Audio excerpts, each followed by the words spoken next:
हूं डॉक्टर मुस्तफ़ा अहमद। आप प्रोग्राम देख रहे हैं कार्डियक क्लिनिक। नाजरीन, आप इस प्रोग्राम से वाकिफ़ हैं? ये पहले हम थर्सडे को लाइव पेश किया करते थे और अब इसका टाइम चेंज हो गया है और अब हम मंडे को कार्डियक पेशेंट्स के लिए ये प्रोग्राम पेश किया करेंगे। 7 से 8 बजे तक हर मंडे को हम ये प्रोग्राम पेश करेंगे और आपकी खिदमत में हाज़िर होंगे। नाजरीन, इस प्रोग्राम का मकसद दिल की बीमारियों के बारे में अवाम में आगाही फैलाना और कार्डिक पेशेंट्स को लाइव वो कॉल करके हमारे प्रोग्राम में शामिल हो जाते हैं और उनको हम मशवरा दे सकते हैं और उनकी रहनुमाई कर सकते हैं। नाजरीन, जैसे कि जब भी दिल का कोई मसला होता है और किसी को हार्ट अटैक होता है या अल्लाह ना करे किसी को एंजाइना का शिकार हो जाते हैं और कोई एमरजेंसी घर में बनती है, तो एक इंतहाई परेशानी की सूरत हाल हो जाती है और उस टाइम पर समझ नहीं आता कि क्या करना चाहिए और किस तरह जो है वो मरीज़ की जान बचाई जाए। तो नाज़रीन, इस प्रोग्राम का मकसद यही है कि हम आगाही पैदा करें कि अगर किस तरह की अलामात हैं और दिल के दौरे या दिल की बीमारी की क्या अलामात हैं जिनको फ़ौरन पहचान कर हॉस्पिटल तक पहुँचना इंतहाई ज़रूरी है। कार्डिक पेशेंट्स में टाइम बहुत ज़रूरी होता है कि सही टाइम पे जल्द अज जल्द हॉस्पिटल पहुंचा जाए अगर कोई इमरजेंसी बनती है, क्योंकि 1 मिनट से ज़ाया करने से भी मरीज़ की जान जा सकती है। तो आज के प्रोग्राम में हम कोशिश करेंगे कि ज़्यादा से ज़्यादा कॉल्स लें और इसमें मकसद यही होगा कि अगर आप कोई दिल के मरीज़ हैं, आपको कोई दिल की बीमारी है या आपके पेरेंट्स हैं और आप उनके लिए कॉल कर रहे हैं और उनको कुछ अलामात हैं, कोई मसला होता है, तो वो हमसे प्रोग्राम में शामिल होकर मशवरा ले सकते हैं। इसके अलावा अगर आपको स्टेंट पड़े हुए हैं या बाईपास हुआ हुआ है या कोई भी प्रोसीजर दिल का हुआ हुआ है और आप उसके बारे में हमसे एहतियाती तदाबीर या कोई भी मशवरा लेना चाहते हैं या कोई मसला हो रहा है, तो आप इस प्रोग्राम में लाइव कॉल करके उसका हिस्सा बन सकते हैं। आपके कॉल करने से बाकी लोग जिनकी कॉल नहीं मिलती वो भी मुस्तफ़ीद होते हैं, क्योंकि किसी को वही मसला हो तो वो को सुनकर उनका फ़ायदा उठा सकते हैं। प्रोग्राम के शुरू में ही मैं अपना नंबर नाजरीन बताना चाहूँगा। हमारा टेलीफोन नंबर है 051-945-0030। मैं रिपीट कर देता हूँ, टेलीफोन नंबर है 051-945-0030। इस नंबर पर आप कॉल कर सकते हैं और अगर आप कार्डिक पेशेंट हैं तो अपना मसला हमसे डिस्कस कीजिए। नाजरीन, अब मैं इंट्रोड्यूस कराना चाहूँगा हमारे गेस्ट को। हमारे गेस्ट ना सिर्फ पाकिस्तान के बल्कि दुनिया भर में जाने पहचाने इंटरवेंशनल कार्डियोलॉजिस्ट हैं। आपकी बहुत सी खिदमात हैं कार्डियोलॉजी की फ़ील्ड के अंदर और ना सिर्फ आप क्लिनिकल साइड पे मरीज़ों का ख्याल कर रहे हैं, डायरेक्टली एमरजेंसी में मरीज़ देखते हैं, स्टेंट मरीज़ों को स्टेंट डालते हैं, बल्कि आगाही के सिलसिले में भी लोगों को दिल की बीमारियों की जानबूझ बताने के लिए कि जी दिल की बीमारियां कैसे हैं और इनसे बचने के क्या तरीके हैं, इसमें भी बहुत सा काम किया है आपने। आप डिफरेंट ओहदों पर काम कर चुके हैं। एग्जीक्यूटिव डायरेक्टर रह चुके हैं रावलपिंडी इंस्टीट्यूट ऑफ कार्डियोलॉजी में। आपने armed forces institute of cardiology AFIC Rawalpindi के कमांडेंट के तौर पर खिदमात भी सर अंजाम दी हैं। आप personal physician to prime minister and president of Pakistan की खिदमात भी सर अंजाम दे चुके हैं।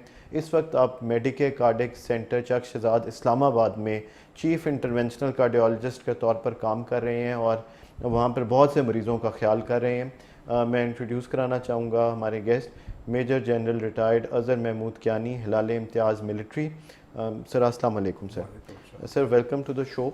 सर, जैसा कि मैंने बोला कि हमारे जो आवाम में ये बहुत ज़रूरी है कि उनको पता हो कि दिल की बीमारियां जो हैं वो कितनी जानलेवा हैं और उनको फ़ौरन रिकग्नाइज़ करना और डॉक्टर को दिखाना इंतहाई ज़रूरी है, क्योंकि इसमें अगर वक्त ज़ाया करें तो कोई भी हादसा पेश आ सकता है।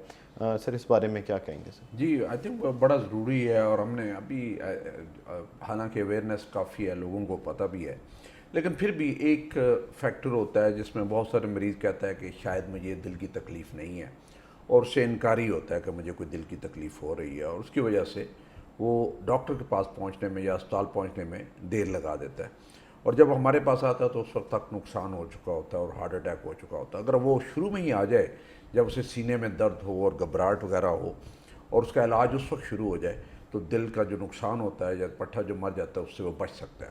तो इसलिए बड़ा ज़रूरी है कि जब भी आपको तकलीफ़ हो और सीने में सेंटर में दर्द हो या दोनों तरफ दर्द हो, बाजू में दर्द हो, गले में दर्द जाए, जबड़े में दर्द जाए या पीछे कमर में दर्द जाए और उसके साथ घबराहट और पसीना वगैरह हो या मतली और कै वगैरह आ जाए, तो ये समझिए कि दिल की तकलीफ़ है और आपको डॉक्टर के पास जाने की ज़रूरत है।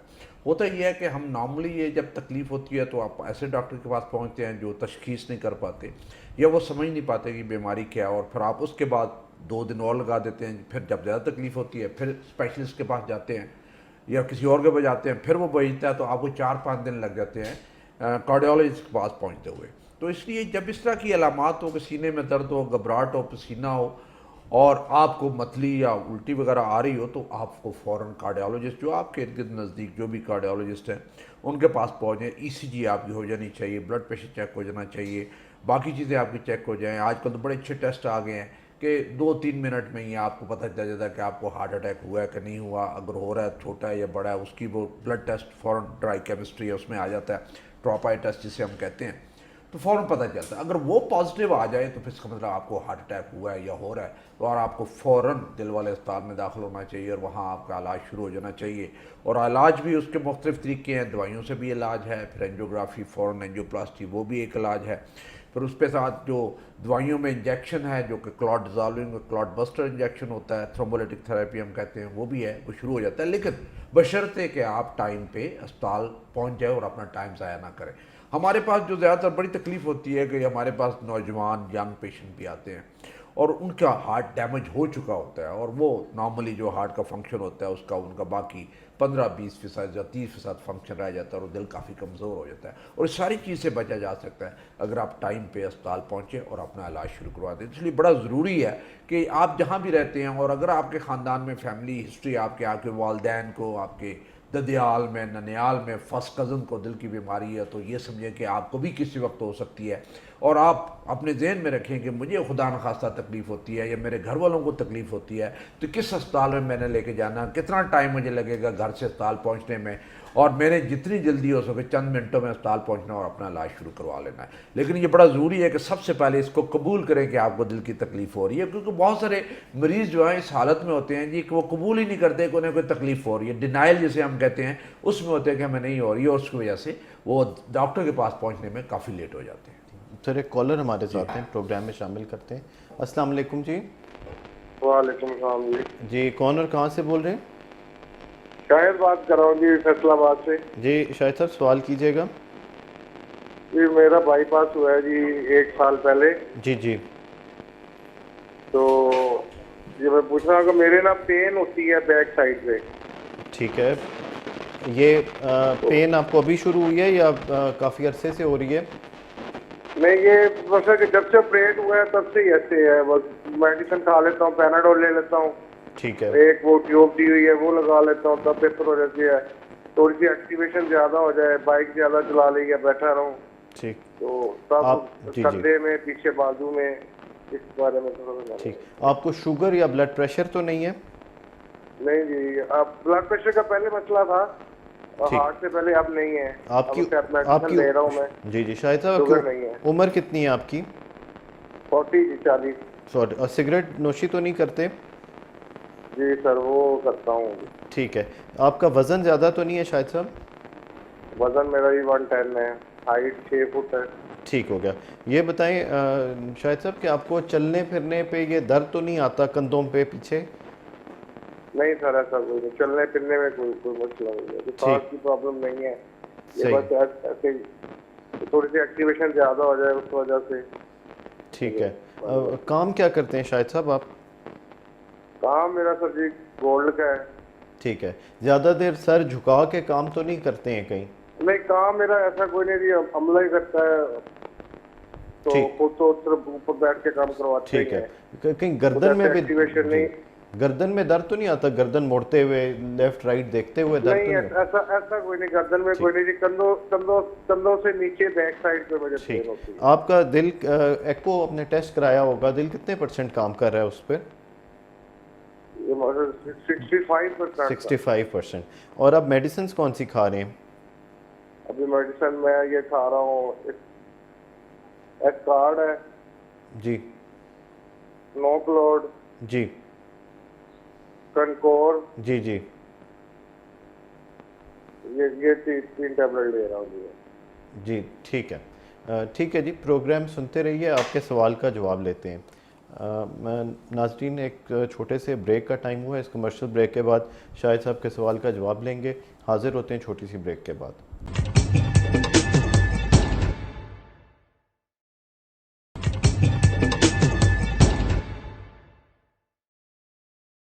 वेलकम बैक नाज़रीन, आप देख रहे हैं programme cardiac clinic. Live call करके प्रोग्राम का आप लोग हिस्सा बन रहे हैं। कॉल ब्रेक पर जाने से पहले सर, फैसलाबाद से हमें कॉल आई। शाहिद साहब का बाईपास हुआ 1 साल पहले। उम्र इनकी 40 साल है और इनका वज़न जो है वो 110 केजी है। सिगरेट पीते हैं, कंधे में दर्द बताते हैं और पीछे कंधे और बैक साइड पे EF 65% है। दवाइयाँ ये इस्तेमाल कर रहे हैं सर। जी, सबसे पहले तो ये है कि शाहिद साहब को चाहिए कि सिगरेट बंद कर दें, वरना इनके जो बाईपास हुए हैं वो बाईपास बड़ी जल्दी बंद हो जाएंगे और फिर एक और ऑपरेशन या एक और बाईपास करवाना पड़ेगा। ये बड़ा ज़रूरी है।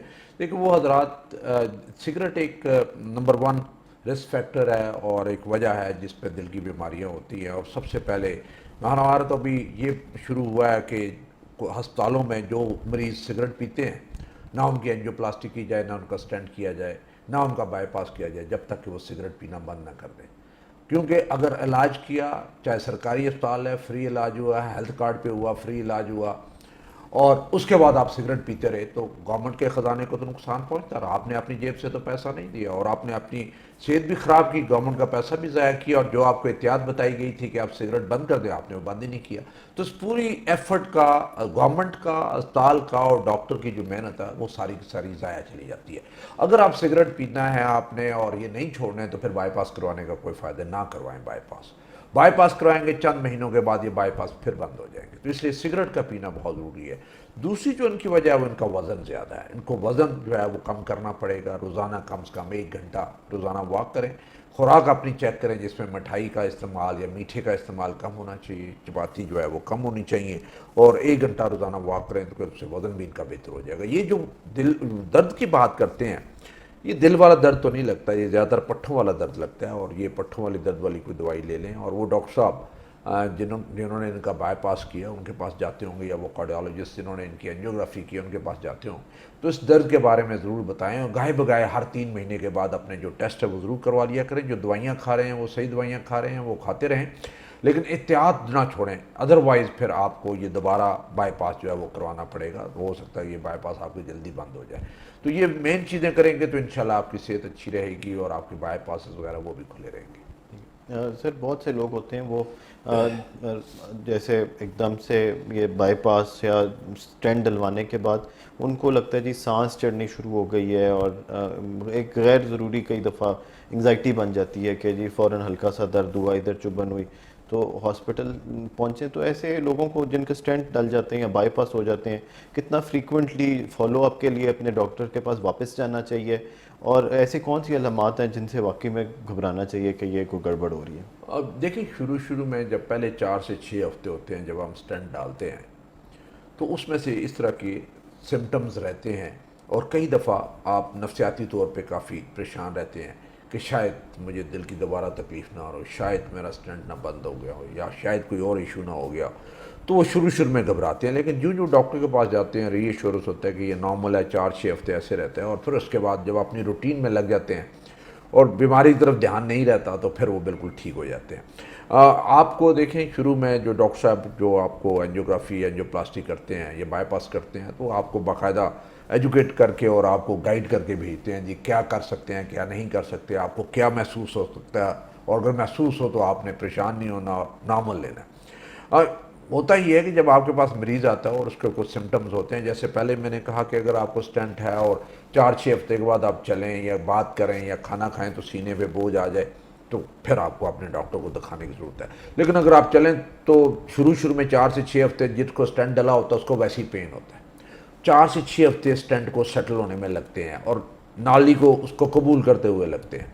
वो उसके बाद यूज़ टू होते हैं और फिर आहिस्ता आहिस्ता चीज़ें चलनी शुरू। लेकिन आपने बहुत ज़्यादा ज़हनी तौर के टेंशन नहीं लेनी और एग्जर्ट नहीं करना, और इसी तरह जिस्मानी तौर पे ज़्यादा एग्जर्ट नहीं करना। आहिस्ता आहिस्ता आप अपनी एक्टिविटी बहाल करें, आहिस्ता आहिस्ता अपनी वर्जिश को बहाल करें। और बहुत ज़्यादा जो एक्सट्रीम स्ट्रेस होता है, जैसे गुस्सा हो गया, नींद ना आना, परेशान बहुत जल्दी हो जाना, उसमें आपको ये डिस्कम्फर्ट हो सकती है। तो उसमें अगर कोई डिस्कम्फर्ट हो तो आप वहाँ पे आराम करें, रेस्ट करें, और ना ठीक हो तो आप ज़ुबान के नीचे वो एंजिसिड की जो टैबलेट है वो रखें, तो उससे काफ़ी आपको आराम आ जाता है, क्योंकि वो नाली रिलैक्स करती है, नॉर्मली टेंस होती है नाली, उसमें क्रैम्प पड़ा होता है, कोड़वाल जिसे कहते हैं वो पड़ा होता है, और वो कोड़वाल जब ठीक होता है उस दवाई से तो आपका दर्द वगैरह ठीक हो जाता है। लेकिन बहुत सारे मरीज होते हैं ऐसे कि उनके आप सारे टेस्ट भी कर लें, ईटीडी भी कर लें, फिर दोबारा एंजियोग्राफी करवा लें, उन्हें बता भी दें कि आपके स्टेंट ठीक है, उनकी वो नफसियाती दबाव से नहीं हट सकते। फिर वो मरीज़ होते हैं कि उन मरीज़ों को एक दफ़ा अपने साइकेट्रिस्ट को ज़रूर कंसल्ट करना चाहिए, ताकि वो जो एंग्जाइटी वाला इशू है वो वाला जो हमारी हद तक होता है, काफ़ी कोशिश करते हैं कि वो हल हो जाए हमारी तरफ से, और अगर उसके लिए एंग्जाइटी के लिए कोई दवाई लिखनी पड़े तो वो भी हम लिख देते हैं। लेकिन वो एंग्जाइटी जो हमारे बस से बाहर हो जाती है और एक स्पेशलिस्ट की ज़रूरत पड़ती है, वो फिर डेफिनेटली एक साइकेट्रिस्ट को दिखाना चाहिए। एक कॉलर है सर, प्रोग्राम में शामिल करते हैं। अस्सलाम वालेकुम। वालेकुम अस्सलाम जी, मेरा नाम फारूक है, मैं मरी से बात कर रहा हूँ। जी फारूक एक साहब। महीना पहले मेरे लेफ्ट साइड मेरे बाजू में दर्द होता है चढ़ाई चढ़ते हुए। जब चढ़ाई में चढ़ता हूँ, जी चढ़ाई जब मैं चढ़ता हूँ तो मेरे बाजू में दर्द होता है। बाकी मुझे वो सीधे रास्ते में और उतराई में दर्द नहीं होता है, खाली बाजू में दर्द था। तो उसके बाद ये हुआ कि अचानक गाड़ी चलाते हुए मेरे हाथ पाँव से वो खत्म हो गया, ताकत खत्म हो गई है, जी और मैंने ये समझा कि मैं मर रहा हूँ, मेरी डेथ हो रही है। तो 10 मिनट के बाद मैं खुद ही ठीक हो गया हूँ। ठीक है। मैं समझ रहा था कि मेरे हाथ और पाँव पैरालाइज हो गए। उसके बाद मैं FAC चला गया हूँ, तो उन्होंने मेरी एंजियोग्राफी की है, वो रिपोर्ट भी ठीक है। अब मसला ये बना हुआ है कि मुझे चक्कर आते हैं लेटते हुए। जब मैं लेटता हूँ तो मैं करवट बढ़ता हूँ राइट लेफ्ट तो मुझे चक्कर आते हैं, और जब मैं उठता हूँ तो चक्कर आते हैं, बैठे हुए कम आते हैं, खड़े होते हुए कम आते हैं। तो ये मेरे लिए एक मसला बना हुआ है। फारूक साहब, जीपी का एडलोप्रीन में ले रहा हूँ काफी अरसे से। ठीक है। आपकी उम्र कितनी है? 47 साल। 47। शुगर ब्लड प्रेशर तो नहीं है? कुछ भी नहीं है, कुछ भी सिगरेट नहीं तो नहीं पीते? सिगरेट भी मैं नहीं पीता हूँ। सिर्फ बस ये है कि चढ़ाई जब चढ़ता हूँ तो मेरे बाजू में दर्द, नॉर्मल पेन बाजू में रहता है। एक्सरसाइज तो नहीं करते? बाजू में तो ये है कि वो जब चढ़ाई करता हूँ तो ये पेन आस्ते आस्ते ज्यादा हो जाता है, ये एक मसला बना हुआ है। दूसरा मुझे चक्कर आते हैं, जब मैं सिरपाई पर जब सोता हूँ, राइट लेफ्ट जब करवट बदलता हूँ तो मुझे चक्कर आते हैं। ये मसला मेरे वो थी वालों ने सीरियक टैबलेट स्टीमिटल शुरू की थी, वो उससे कम हुआ है, लेकिन मुकम्मल तौर पर तो चक्कर जो है वो खत्म नहीं हो रहा है, चक्कर आ रहा है। ये मसला बना हुआ है मेरे लिए। ठीक है, प्रोग्राम सुनते रहिए, आपके सवाल का जवाब लेते हैं। सर फारूक साहब थे, इनको कुछ प्रॉब्लम्स होते हैं और उन्होंने एंजियोग्राफी भी कराई है जो नॉर्मल है, लेकिन अभी भी चक्कर आते हैं और कई दफ़ा पेन इनको बाजू में होता है, तो इस बारे में परेशान है। अच्छा हुआ कि इन्होंने एंजियोग्राफी करवा ली, और एंजियोग्राफी एक ऐसा टेस्ट है जो हमें 100% बता देता है कि मसला है कि नहीं है, ब्लॉकेज है कि नहीं है। अगर इनकी एंजियोग्राफी होगी, नॉर्मल आ गया, तो फिर इन्हें फिक्र करने वाली कोई बात। चक्करों वाला एक इनका मसला है, जिसे हम वर्टाइगो वगैरह कहते हैं, कि आप लेटें तब भी चक्कर आए, करवट लें तब भी चक्कर आए, और दाएं बाएं देखें तब भी चक्कर आए, तो उसका वो डिफरेंट एक इलाज है। वो इलाज इनको होना चाहिए, उन्हें एक दफ़ा चाहिए कि ENT स्पेशलिस्ट को भी दिखा लें, डॉक्टर साहब को भी दिखा लें। उन चक्करों की अलग गोलियां होती हैं, लेकिन वो पहले वो गोलियां उस वक्त लिखते हैं जब बाकी सारी चीज़ें जो है रूल आउट हो जाएँ कि ये चीज़ नहीं है। तो एक चीज़ तो हार्ट वाली तो रूल आउट हो गई है, इन्हें उस पर परेशानी नहीं होनी चाहिए। इन्होंने नहीं बताया कि इनका वज़न कितना है, हाइट कितनी है, ओवरवेट तो नहीं है, बाकी कोई उनके मसले तो नहीं है, लेकिन ये बताया कि सिगरेट नहीं पीते ये। हाँ, वर्जिश जो है वो शुरू कर दें, चक्करों की दवाई आप ले लें, और उसमें चक्करों की मैं दवाई आपको तो तजवीज़ कर दूँ इस प्रोग्राम में, लेकिन मुझे नहीं पता कि आपके वो वाले चक्कर हैं जिसके लिए मैं दवाई तजवीज़ कर रहा हूँ। तो इसलिए कोई डॉक्टर साहब देख के आपका ब्लड प्रेशर बाकी सारी चीज़ें देख के और देखें जी कि आपको कोई ऐसा इशू तो नहीं है, तो फिर वो चक्करों वाली दवाई आपको लिख सकते हैं। सर कई दफ़ा लोगों को, जैसे हम बात कर रहे हैं कि इलाज होने के बाद स्टेंट डलने बाइप, लोग बिल्कुल ठीक महसूस करते हैं और वो समझते हैं हम बिल्कुल ठीक हो गए, और वो दवाई भी छोड़ देते हैं, और कई लोग सिगरेट पीने शुरू हो जाते हैं और उनका ख्याल होता है अब तो कोई मसला नहीं है, जो प्रॉब्लम थी वो हल हो गई, उसका इलाज हो गया, ऑपरेशन हो गया। तो क्या फिर आपका क्या तजर्बा है, ऐसे लोग क्या वो ठीक रहते हैं या वो उनके मसाइल रहते हैं सर? नहीं, डेफिनेटली आई थिंक वो जब अपनी दवाई बंद करते हैं और एहतियात बंद करते हैं तो उनके स्टेंट भी बंद हो जाते हैं, फिर उन्हें दोबारा हार्ट अटैक भी होता है, और हार्ट अटैक के साथ आके पहुँचते जी मैंने तो इतने महीने हो गए मैंने दवाई नहीं खाई। ये दवाई जो होती है, जब आप बाईपास हो गया हो या स्टेंट डल गया हो, तो ये दवाई आपने सारी उम्र खानी होती है। आप डॉक्टर से कुछ अर्से के बाद मशवरा करके उनसे रिक्वेस्ट कर सकते हैं कि जितनी कम से कम दवाइयाँ उसकी उन दवाइयाँ लें, और लेकिन वो जो दवाई जो लिखते हैं वो आपने फिर बंद नहीं करनी होती डॉक्टर के मशवरे के बगैर, वो बाकायदगी से लेनी होती है। होता यह है कि जब आप दवाई बंद करते हैं तो बीमारी ज़ोर पकड़ लेती है, और फिर बीमारी आपने बाईपास करवाया हो तो वो बाईपास के ऊपर बीमारी आनी शुरू हो जाती है, वो बंद हो जाते हैं, नए ब्लॉकेजेस आने शुरू हो जाते हैं, स्टेंट बंद हो जाते हैं, स्टेंट के ऊपर बीमारी आ जाती है, और फिर जब आपको तकलीफ होती है फिर डॉक्टर के पास पहुंचते हैं। लेकिन ये सारी चीज़ें जो हैं इनसे आप बचे रह सकते हैं अगर आप दवाई अपनी बाकायदगी से लेते रहें और एहतियात जो आपको बताइए वो करते रहे, और कहीं दवाई बंद भी करनी है, कोई आपको तंग कर रही है, तो वो डॉक्टर साहब जिन्होंने आपको लिख के दी हुई आपके कार्डियोलॉजिस्ट हैं, उनके पास जाएं और उनके मशवरे के साथ बंद करें। और उन्हें बताएं, हो सकता है वो आपको कोई और दवाई साथ तजवीज़ कर दें, लेकिन अपनी मर्जी से। तो हमारे पास जो भी मरीज़ आया है दवाई बंद करके आया, हमेशा हार्ट अटैक के साथ आया है या किसी न किसी मुसीबत में हमारे पास पहुँचा है। तो इसलिए उस मुसीबत से बचने के लिए, उस एमरजेंसी से बचने के लिए बड़ा ज़रूरी है कि अपनी दवाई आप बाकायदगी से लेते रहें। सर हमने ये भी देखा कि ये स्टेंट जब डलते हैं या बाईपास होता है तो ये बड़ी कन्फ्यूजन होती है कि मरीज़ों में कि वो कितना चल फिर सकते हैं या कितनी एक्सरसाइज कर सकते हैं। कुछ लोग बिल्कुल बिस्तर पे बैठ जाते हैं जी कि हमें स्टेंट डल गया, अब हम तो किसी काम के काबिल नहीं रहे हैं। तो क्या स्टेंट डलने के बाद या बाईपास होने के बाद मरीज़ नॉर्मल लाइफ जी सकते हैं? उसमें दोनों से बता दें कि कुछ लोगों का दिल साथ कमज़ोर होता है, उनके लिए क्या हदायत होती हैं एक्टिविटी के सिलसिले में, और जिनके नॉर्मल दिल फंक्शन होता है और स्टेंट पड़ते हैं उनके लिए क्या हदायत होती हैं सर? जी, उसमें देखें, नॉर्मली तो ये जितना इलाज होता है, मरीज़ जब हमारे पास आता है और तकलीफ़ के साथ आता है और हम जो इलाज करते हैं, चाहे दवाइयाँ हों या स्टेंट हो या बाईपास हो, तो मकसद ये होता है कि मरीज़ को इतना हम फिट कर दें कि वो अपना रोज़मर्रा का काम और रोज़मर्रा की जो नौकरी है और रोज़ी के लिए वो जो मेहनत करता है वो चलती रहे, और वो घर का जो कमाने वाला मर्द है वो वैसे ही काम करता रहे और घर उसका चलता रहे। अगर उसमें से कोई मसला होता है, हम बताते हैं जी इतना आप काम कर सकते हैं, इतना नहीं कर सकते, तो उस मरीज़ को उधर ही बता सकते हैं। वरना जब हम किसी को स्टेंट डालते हैं और दिल उसका नॉर्मल है और बाईपास होता है, दिल नॉर्मल है, तो नॉर्मल जैसे पहले काम कर रहा था अपने सारे काम खुद कर सकता है, नौकरी अपनी सही जगह पे जा सकता है, फील्ड में जा सकता है, दफ्तर में बैठ सकते हैं। उसमें कोई ये नहीं है जी कि आप दफ्तर में बैठ सकते हैं, बाहर ओपन फील्ड में या कहाँ जहाँ पे कहीं चलना फिरना पड़े वो काम नहीं कर सकते। आप सारे काम कर सकते हैं, जब तक कि डॉक्टर कहे जी ये कर सकते हैं, ये नहीं कर सकते। बहुत कम लोग होते हैं जिनको दिल जिनका कमज़ोर हो चुका होता है, उन्होंने बताते हैं जी इतना आप एग्जर्ट कर सकते हैं, इतना एग्जर्ट जो है वो ना करें और दवाई अपनी बाकायदगी से ले दो, और कहीं कोई मसला हो तो हमारे पास आ जाए। तो जो पेशेंट हमारे पास आता है हम उस नीयत से उसे ट्रीट करते हैं कि वो 100% फिट हो जाए, और 100% फिट हो गए, जो भी वो काम कर रहा है वो काम करता रहे। और उस हाँ, नफ्सियाती तौर पे जब वो दबाव में आता है तो वो डिफरेंट चीज़ होती है। बहुत सारे लोग होते हैं वो जब हार्ट अटैक हो गया, ठीक भी हो गया, स्टेंट भी पड़ गया, बाईपास भी हो गया, जी मैंने नौकरी छोड़ दी क्योंकि मुझे दिल की बीमारी हो गई थी। तो क्यों दिल की बीमारी हो गई थी, उसे ठीक कर दिया, आपको 100% फिट किया, और इसलिए फिट किया कि आप अगले कई साल अपने काम करते रहें, ना कि घर में आराम से बैठ जाएं और एक नई बीमारी घर वालों भी बन के पड़ें, उनको भी तंग करें, नौकरी भी ना करें और कमाएं भी ना और घर भी ना चले, तो उसकी परेशानियां बढ़ती चली जाती हैं। जब आपका इलाज होता है तो इसलिए इलाज होता है कि आपको फिट किया जाए, तो अपने रोज़गार पे रहें और बाहर काम करते रहें। तो ये बिल्कुल कोई बहाना नहीं है कि जी कि मुझे होगी, अब दिल की बीमारी होगी तो मैं बिल्कुल अपाज हो गया हूँ और ये आगे कुछ कर नहीं सकता। नहीं नहीं, आप अपाज नहीं होते, आप फिट होते हैं। आप अपनी दवाई बाकायदगी से लें, एहतियात जो बताइए उस पर अमल करें और अपना काम काज है वो करते रहें। तो लेटने वाला जो कोई नहीं, वो फिर नफ्सियाती वाला सिलसिला होता है, या वो जो बंदा जो कामचोर होता है, काम नहीं करना चाहता और बीमारी को एक बहाना बनाता है कि ये बीमारी की वजह से काम नहीं करता। ये बहुत सारे लोग ऐसे हैं हमारे नौकरियों में हैं, जो कि सरकारी नौकरियों में हैं या दूसरे नौकरियों में हैं। देखिए सिविल वाली नौकरी में, प्राइवेट नौकरी में होगे तो मालिक निकाल देगा, नहीं काम बंदा काम करेगा निकाल देगा।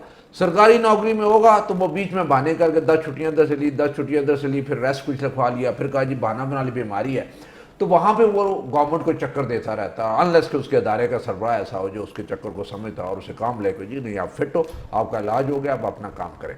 तो ये घर वालों को भी बड़ा बनता है। आप घर वाले भी, बीवी बच्चे भी बड़े परेशान होते हैं ऐसे लोगों से जो बीमारी को पकड़ के जेहन पे सवार करके बैठ जाते हैं और बहाना बना के घर में बैठ जाते हैं, जी अब तो मुझसे कुछ नहीं होता।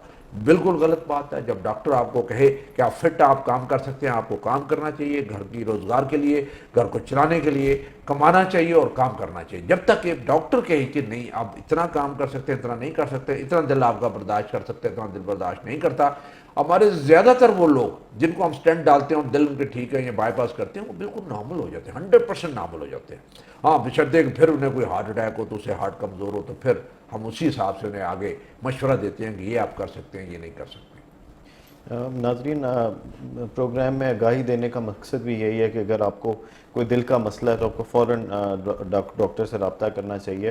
अगर आप पिंडी इस्लामाबाद में रहते हैं तो आप मेडिकेयर कार्डिक सेंटर इस्लामाबाद में कॉल कर टाइम लेकर चेकअप करा सकते हैं। हमेशा इमरजेंसी का चेकअप जो है वो हमेशा मुसीबत का बायस होता है और उसमें पूरे ख़ानदान पर एक मुश्किल और मुसीबत का वक्त होता है। इसलिए बेहतर होता है अगर आपको अल्लाह ना करे कोई सिम्टम्स हो रहे हैं, सांस ज़रूरत से ज़्यादा चढ़ती है, चेस्ट पेन होती है, तो प्रॉपर अपॉइंटमेंट लेकर हॉस्पिटल आए, तशरीफ़ लाएँ ताकि आपके स्क्रीनिंग टेस्ट हों और इससे पहले कि कोई एमरजेंसी बने, हार्ट अटैक हो, परमानेंट दिल डैमेज हो जाए, उससे पहले ही अपना आपका इलाज हो और वक्त पर दवाई शुरू हो सके, या अगर कोई प्रोसीजर होना है तो वक्त पर हो और नुकसान से बच सकें। अगर आप अपॉइंटमेंट लेकर मेडिकल कार्डिक सेंटर आना चाहेंगे तो मैं आपको टेलीफोन नंबर बता देता हूँ, पहले यहाँ कॉल करके टाइम ले लीजिए। टाइम लेने के लिए नंबर है 051-8433-332।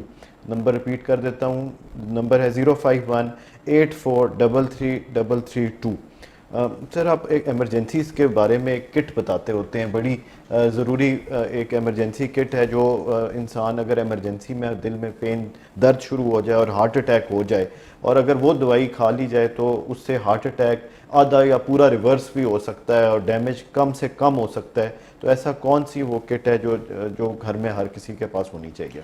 वो देखिए, उस किट में 3 किस्म की दवाइयाँ शामिल हैं। उसमें एक ज़ुबान नीचे रखने वाली एंजिस्ट टैबलेट है, जो कि एमरजेंसी में जो भी दिल का मरीज़ होता है उसके पास ये गोली ज़रूर होती है, एंजिस्टिड ज़ुबान के नीचे रखने वाली। और एक जो है वो डिस्प्रिन का पत्ता होना चाहिए, एक एंजिस्टिड का पत्ता घर में होना चाहिए, और एक तीसरा पैच होता है, वो पलता इधर लगाने वाला होता है प्लास्टर सीने पे, जिसमें दवाई होती है, वो स्किन के थ्रू जज़ब होके खून में जाती है और नालियाँ खोलती है। आजकल वो जो पैच है वो तो पाकिस्तान में नहीं मिल रहा, काफ़ी सालों से नहीं आ रहा, बाहर ही मिलता है, सऊदी अरेबिया, दुबई, यूके, बाहर जो यूरोप के कंट्रीज़ हैं या अमेरिका, वहाँ पे मिलता है। वो अगर आपके पास हो तो बहुत अच्छी बात है, वरना अगर सिर्फ डिस्प्रिन और एंजिस्टिड भी हो जाए तो तब भी बहुत अच्छी बात है। अगर आपको किसी वक्त सीने में दर्द महसूस हो और 1 मिनट के अंदर अंदर वो ठीक ना हो तो आप बैठ जाएं और ज़ुबान के नीचे ये गोली रख लें। तो वो गोली का ये होता है कि ज़ुबान के नीचे जब रखते हैं तो वो खून में बड़ी जल्दी चली जाती है और उसका असर बड़ी जल्दी शुरू हो जाता है, वो दिल की नाली को खोल देती है और आपका जो दर्द है वो काफ़ी हद तक ठीक हो जाता है। और कई दफ़ा होता ये है कि अगर वो दर्द जल्दी ठीक ना हो तो नाली उसी तरीके से बंद रहे तो हार्ट अटैक हो सकता है, और ये एंजिस्टिड जो है उस नाली को खोल के खून का दौरा ठीक कर देती है और आप हार्ट अटैक से बच सकते हैं। और इसके साथ ही साथ अगर आपके पास डिस्प्रिन की टैबलेट है, और डिस्प्रिन की जो टैबलेट है उसको आप चबा के खा जाएँ, पूरी की पूरी गोली को आप चबा के खा जाएँ, और उस चबा के खाने से ये होता है कि उसका असर जल्दी शुरू होता है, वरना 1 घंटा लग जाता है, ये नहीं तो 15-20 मिनट में इसका असर शुरू होता है। और डिस्प्रिन का ये काम होता है कि आपके जो नाली में खून जमा हुआ है उसको ये पिघला देती है, डिज़ोल्व कर देती है, और जो उसने खून का दौरा रोका होता है जिस वजह से हार्ट अटैक हो रहा होता है, उस हार्ट अटैक से आप बच जाते हैं और दोबारा उसका जो सर्कुलेशन है वो रेस्टोर हो जाती है। तो ये चीज़ें हर वक्त आपकी जेब में मौजूद होनी चाहिए, गाड़ी में मौजूद होनी चाहिए, घर में मौजूद होनी चाहिए। किसी को भी तकलीफ़ हो तो ये फ़ौरन इसका इस्तेमाल करें, और फिर ये जब हो ज़ुबान के नीचे रख के तो फिर फ़ौरन अस्पताल चले जाएं और ये आप अपना ट्रीटमेंट शुरू कर देते हैं। और जो भी नज़दीक हॉस्पिटल है वहाँ पे जाकर अपनी ECG करवाएं, डॉक्टर साहब को दिखाएं, देखें जी कोई हार्ट अटैक या ऐसी कोई चीज़ हो तो नहीं रही। लेकिन इन एमरजेंसी ट्रीटमेंट से आपको बहुत ज़्यादा फ़ायदा होगा और बहुत सारे नुकसान से आप बच जाएंगे, और वो टाइम जो आपका ज़ाया होता है घर से अस्पताल पहुँचने में, वो ट्रीटमेंट जो आपकी घर से ही शुरू हो जाएगी। सर, एक कॉलर साथ हैं, उनको शामिल करते हैं। अस्सलाम वालेकुम। वालेकुम सलाम जी, कौन और कहाँ से बोल रही हैं? ताबिंदा बोल रही हूँ झेलम से। जी, सवाल कीजिएगा। मेरा सवाल है कि मेरे जो फादर हैं वो हार्ट पेशेंट हैं, उनके 3 जो है ना वो दिल के वाल बंद है जी। तो इनका 3 साल पहले बाईपास लिखा हुआ था जो कि कामयाब नहीं था। जो हो बाईपास हो गया था? नहीं, बाईपास नहीं हुआ। ठीक है, ठीक है। उन्होंने कुछ मेडिसिन लाई थी जिनमें मतलब उन्होंने हार्ट बीट जो है वो इंक्रीज करनी थी, वो 30 की रेंज में थी जी। तो उसके बाद डॉक्टर साहब ने ना इनको लगाया हुआ मेडिसिन पे जी। तो अब इशू उनका ये आ रहा है कि अभी दिसंबर में इनको अचानक से ना टांगों में दर्द निकला। ठीक है। तो इनकी जो वेन्स थी वो ब्लॉक हो गई थी, तो इनका ऑपरेट हुआ था दिसंबर में। ठीक है। तो दोबारा फिर इनको वही तकलीफ हुई, दोबारा से वो वेन्स जो है वो टांगों की, पहले एक जो है वो राइट का हुआ, अभी जनवरी के एंड पे ना दोनों टांगों की वेन्स दोबारा बंद हो गई थी। ठीक है। तो अब दोबारा इनका दोनों टांगों का मतलब ऑपरेट हुआ है। जी। तो क्या ये हार्ट की वजह से हो रहा है ब्लॉकेज, मतलब कि खून जो है वो हार्ट जो वो सही से पंप नहीं कर रहा, या क्या इशू है? आपके वालिद साहब की उम्र कितनी है? उनकी 72 के लगभग ठीक है। है। क्या वो सॉरी 62, सॉरी 62। 62। सिगरेट तो नहीं पीते? नहीं, सिगरेट नहीं पीते हैं। ठीक है, ये बताइए कि उनका दिल कितने % काम कर रहा है? एको टेस्ट हुआ होगा उस पे, दिल जी, कितने इको टेस्ट हुआ था, 30% काम काम कर कर रहा रहा है? था। क्या इनके दिल के अंदर कोई क्लॉट तो नहीं बना हुआ था? कोई ऐसी तो बात नहीं बताई उन्होंने, खून जमा नहीं, तो नहीं हुआ था? नहीं, खून वो जो हार्ट के अंदर नहीं जमा, वो जो टांग की वेन्स है ना, उनमें जम जाता है। ठीक है, आपने बताया 2 दफ़ा टांगों का ऑपरेशन हुआ, तो क्या वो जी, एंजियोग्राफी वगैरह हुई थी या ऑपरेशन हुआ था? उन्होंने मतलब ऑपरेशन भी हुआ है, तो उन्होंने मतलब कोई राड वगैरह इस तरह से अंदर उन्होंने वो करके तो उस चीज को ओपन किया है, तो मतलब स्टिचेस भी लगे हैं, ऑपरेट भी हुआ है साथ। ये कौन से हॉस्पिटल में हुआ था? ये जी, CMH से, इधर पिंडी से, CMH पिंडी। ठीक हो गया। शुगर उनको, ब्लड प्रेशर और शुगर तो नहीं है आपके वालिद साहब जी, को? शुगर उनकी है, शुगर उनको है। ठीक है। क्या अल्लाह ना करे उनके पाँव को उन्होंने काटा तो नहीं था इलाज में? नहीं, उन्होंने गैंग्रीन तो कहा नहीं था था? कि हम लोग टाइम से पहुंच गए, अगर टाइम से ना पहुंचते तो फिर मतलब ठीक है, काटनी पड़ जाती। ठीक लेकिन है, ये था कि हम लोगों ने फर्स्ट टाइम के बाद ही हमें पता चल गया था ठीक, कि इस बीमारी को हम लोगों ने 6 घंटों के मतलब इस ठीक, ड्यूरिंग हम लोगों ने 6 घंटों के हॉस्पिटल इनको ठीक। पहुंचाना है। लास्ट तो टाइम, इस बार जी जी, जी जी, लास्ट टाइम कार्डियोलॉजिस्ट को कब दिखाया था आपने? तकरीबन 2 मंथ हो गए हैं। 2 मंथ्स बैक। लेकिन 2 मंथ के ड्यूरिंग हम लोगों ने जब फर्स्ट टाइम इनको टांग का मसला हुआ, तो हम लोग पहले कार्डियोलॉजिस्ट के पास गए हैं, तो ठीक, उन्होंने हमें सजेस्ट किया था कि आप लोग मतलब ठीक। इनको दूसरे हॉस्पिटल इनकी लेके जाएं। इनकी धड़कन, दिल की धड़कन बेरब्त तो नहीं हो जाती? बेरब्त मीन्स नहीं समझ आई। मतलब धड़कन एक नॉर्मल रिदम में चल रही होती है, क्या तेज और बेरब्त तो नहीं हो जाती? नहीं, बेकायदा तो थोड़ी नहीं हो सांस जाती? कहते थोड़ी सांस जो है वो ठीक। फूलती है, ये नहीं मेडिसिन, घबराहट होती है। जी, मेडिसिन कौन सी इस्तेमाल करते हैं? मेडिसन वो खा रहे हैं, लो प्लेट प्लस, जी लिप्रिक्स, जी कॉर्विडा, जी नाइट्रोमेंट, जी स्पायरोमाइड, जी वारफ्रेन एक मेडिसिन उन्होंने लगाई थी, जी जो जी, कि मतलब फर्स्ट टाइम ऑपरेट के बाद ठीक एक है, आधी गोली जो इन्होंने रात को खानी है खून पतला करने के लिए। ठीक हो गया, ठीक है। उसके बाद एक खा रहे हैं गोलोरेंस के वो उसकी शुगर की। वो कंट्रोल है शुगर उनकी उससे? शुगर अभी तो कंट्रोल है, लेकिन बाज दफा जब इनको ये मतलब मसला हुआ था, तब इनकी जो है वो 500 से अबव चली गई थी। ठीक है, ठीक हो गया। आखिरी सवाल, INR इनका कितना है जो आपने चेक कराया होगा? INR नहीं, ब्लड टेस्ट जो खून पतला करने वाला टेस्ट, INR। मुझे उसका कंफर्म नहीं है। ठीक, चलें, बहुत शुक्रिया कॉल करने का। आपके सवाल का जवाब लेते हैं। नाजरीन, छोटी सी कमर्शियल ब्रेक का टाइम हुआ है, हाजिर होते हैं ब्रेक के बाद।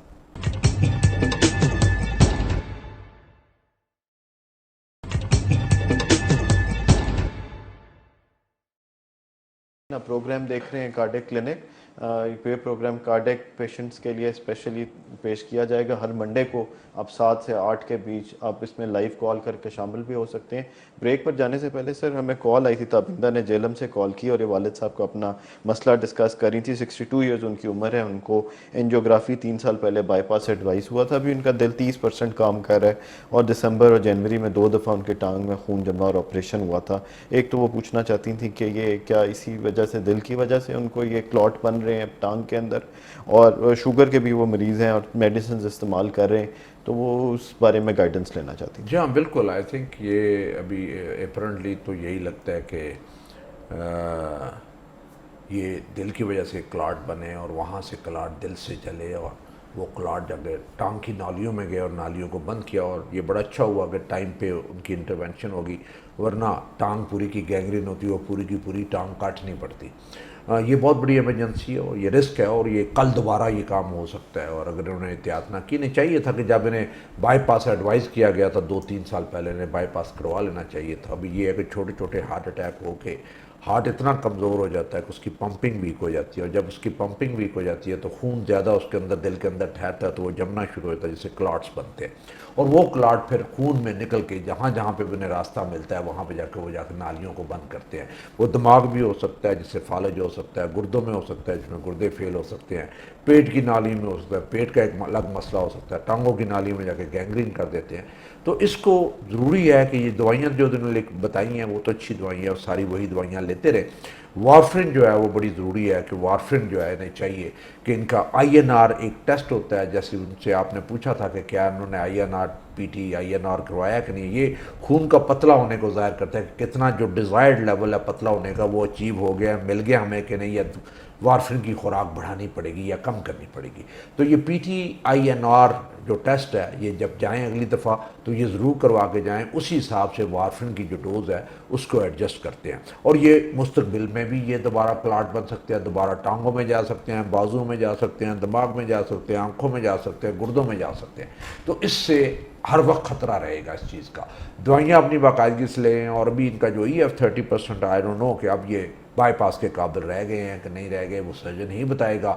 2-3 साल हो गए हैं, नई एंजियोग्राफी भी होगी, उस पर पता चलेगा कि नई बीमारी और जगह पे तो नहीं आई, क्या ये बाईपास के काबिल हैं कि नहीं है। तो ये अभी जो सूरत हाल इन्होंने बताई है तो काफ़ी सीरियस किस्म की सूरत हाल है, और ये एमरजेंसी किसी वक्त हो सकती है। इसका बेस्ट तरीका यही है कि ये दवाइयाँ अपनी बाकायदगी से लेते रहो। जो वारफरिन है वो बाकायदगी से लेके उसके टेस्ट के ज़रिए उसको मॉनिटर करते रहेंगे, क्या जो डिज़ायर्ड लेवल है खून को पतला करने का वो अचीव हो रहा है कि नहीं हो रहा। ठीक है सर, एक कॉलर है हमारे साथ, प्रोग्राम में शामिल करते हैं। अस्सलाम वालेकुम। वालेकुम सलाम। जी, कौन और कहाँ से? मिसेस शफीक बात कर रही हूँ इस्लामाबाद से। जी जी, सवाल कीजिएगा। तो मेरा हार्ट प्रॉब्लम है ना, मेरे तकरीबन 8 साल हो गए हैं ना। जी। तो मेरा ब्लड भी गाढ़ा है और लुप्रिन ले रही हूँ, और रात को मैं लेक्टिरेक्स लेती हूँ, जी। टीवी ले लेती हूँ। जी। वो धड़कन बहुत तेज हो जाती है।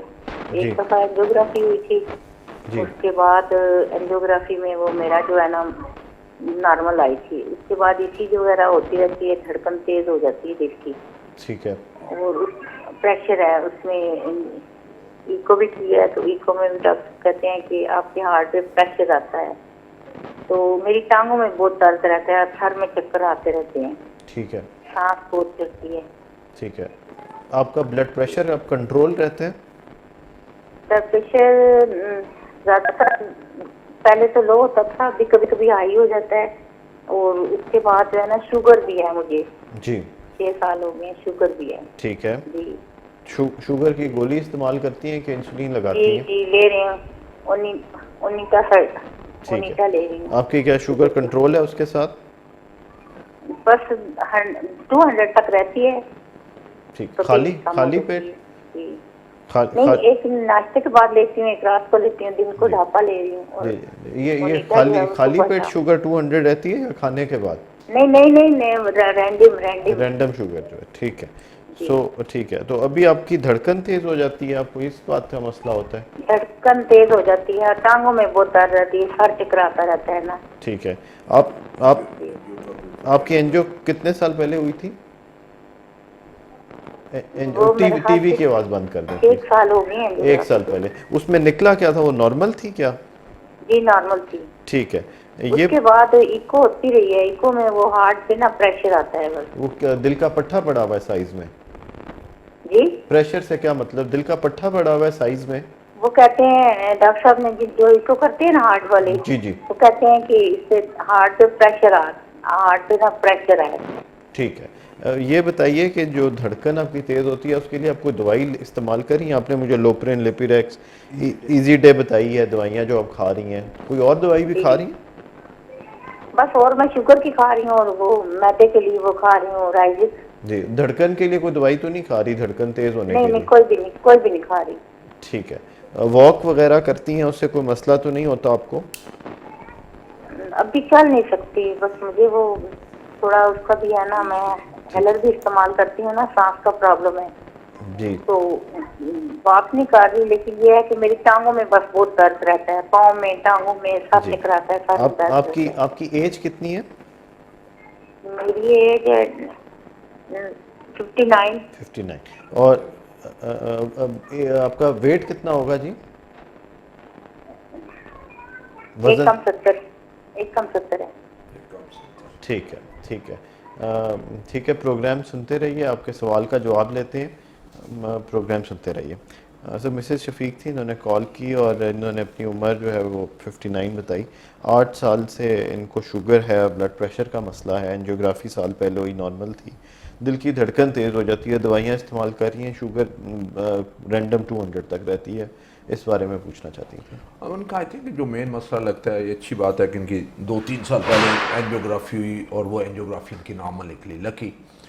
और इस वक्त जो मेन मसला है इनका अनकंट्रोल शुगर, जो शुगर कंट्रोल ना हो, सुबह आपकी अगर 120 से ऊपर हो और शाम वाली शुगर खाने से पहले 160 से ऊपर हो, तो वो आपकी अनकंट्रोल शुगर है और वो आपकी टांगों को भी कमज़ोर करती है, दिल को भी कमज़ोर करती है, बाकी दिमाग को भी कमज़ोर करती है और आपको ये सारे मसले होते हैं। अगर आपकी शुगर कंट्रोल हो, जैसे मैंने बताया कि 120 से ऊपर सुबह की ना हो और शाम वाली 160 से ऊपर ना, और आप रोज़ाना वॉक करें, एक्सरसाइज करें, टांगे आपकी चलती रहें, टांगों के मसल चलते रहें, टांगों के मसल अपना काम करते रहें, तो आपकी टांगों के दर्द का बहुत ज़्यादा आराम आ जाता है, सर्कुलेशन उनकी ठीक हो जाती है।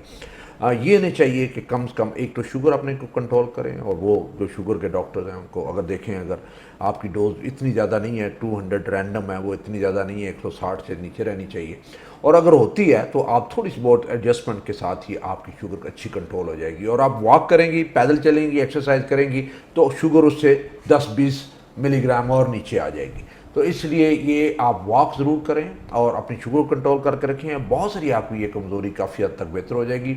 मेरा आपको ये मशवरा होगा कि आप एक दफ़ा शुगर वाले जो डॉक्टर हैं उनको दिखा दें। उन्होंने बताया नहीं, ये कहाँ, इस्लामाबाद में इन्होंने बताया, तो इस्लामाबाद में आई थिंक किसी जगह पे आप जो शुगर वाले डॉक्टर साहब हैं, हमारे एक जमाल जफ़र साहब हैं, उनको बेशक आइए में जाके दिखा लें, और एक दफ़ा इनकी शुगर कंट्रोल होगी, इन सबके बहुत सारे मसले हल हो जाएंगे।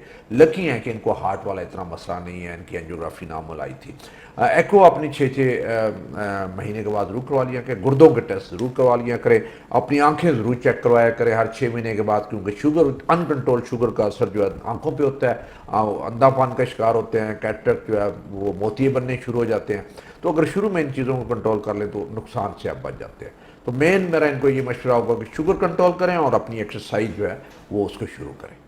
जो पेशेंट्स शुगर के लिए फिर उनको क्या करना चाहिए और वो कैसे दिल की बीमारी से बच सकते हैं? जी देखें, जो शुगर के मरीज़ हैं उनमें 30% लोग ऐसे होते हैं जिनमें दिल की बीमारी होती है, और उसमें से जब आपकी शुगर कंट्रोल नहीं होती तो दिल की बीमारी जल्दी आ जाती है। जो लोग शुगर कंट्रोल करके रखते हैं वो 5-10 साल लेट कर लेते हैं, लेकिन जब आपको शुगर हो तो आपके दिल के सारे टेस्ट ज़रूर करवा लेने चाहिए, क्योंकि उसमें से अगर कोई बीमारी पकड़ी जाए तो शुरू में ही इलाज हो जाता है।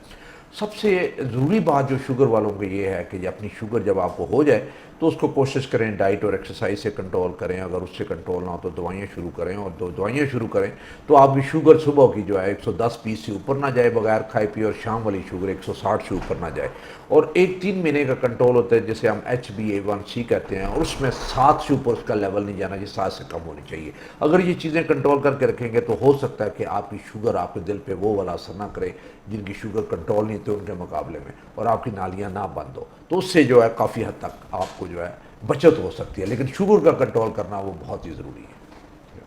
सर, प्रोग्राम का वक्त ख़त्म हो जाता है। मैं आपका शुक्रिया अदा करना चाहूँगा कि आपने अपना कीमती टाइम निकाला और प्रोग्राम में शामिल हुए। सर, नाजरीन, उम्मीद है कि आपको आज का प्रोग्राम अच्छा लगा होगा और आपने जितने मुफीद मशवरे हमने दिए वो सुने होंगे, उन पर अमल करेंगे। अगर आपकी कॉल नहीं मिली तो आप हमें ईमेल कर सकते हैं cardiaclinic@k2.tv पे। अगर आप चेकअप कराना चाहते हैं और आप दिल के मरीज़ हैं तो हमारे नंबर पर टेलीफ़ोन करके अपॉइंटमेंट लीजिए और आके चेकअप कराइए। हमारा हॉस्पिटल कार्डिक जो चक शहजाद इस्लामाबाद में वाक़ है, Medicare cardiac centre, telephone number appointment के लिए 0518433332 है। नाज़रीन, अगले मंडे को दोबारा 7 से 8 के दरमियान हाज़िर होंगे। प्रोग्राम का वक्त ख़त्म हो जाता है, इजाज़त दीजिए, अल्लाह हाफ़िज़।